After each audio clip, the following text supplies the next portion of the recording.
পর স্বামী বিদেশ গেলে নাকি বইয়ের যৌবনের চাহিদা বাড়ে। তো বাড়বে না? যৌবনের চাহিদা বাড়ে দেখেই তো নারী বিয়ে করে। বছরে 2টা ভাত আর 2টা কাপড় তো বাবার বাড়িতেও মিলে। তোমার এতই বিদেশ খাটার শখ, তো বিয়ের আগে 10 বছর খাটবে, বিয়ের পর কেন এত বিদেশ? বউকে ভালো রাখার জন্য একটা পুরুষ সব কিছু করতে পারে, একটা স্বামী সব কিছু করতে পারে, তবে একটা স্ত্রী সে একটা স্বামীকে বোঝে না। যখন সেই স্বামীটা পাশে থাকে তখন তার টাকা চাহিদা বাড়ে, আর যখন সেই স্বামীটা টাকার জন্য দেশ ছাড়ে প্রবাসে আসে তখন সেই নারীর যৌবনের চাহিদা বাড়ে। তো ওই যে কত বড় খারাপ সেটা তো দেখলেই বোঝা যাচ্ছে।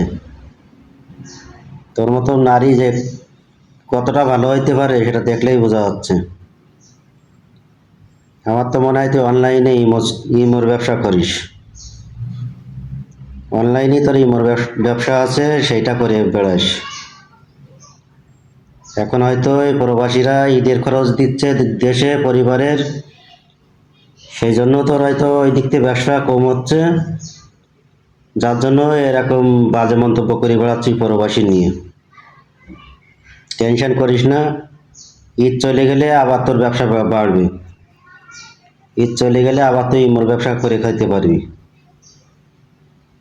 প্রবাসীদের নিয়ে উল্টো পাল্টা কথা বলার আগে 1000 বার ভাববি আমি কাদের নিয়ে উল্টো পাল্টা কথা বলতেছি।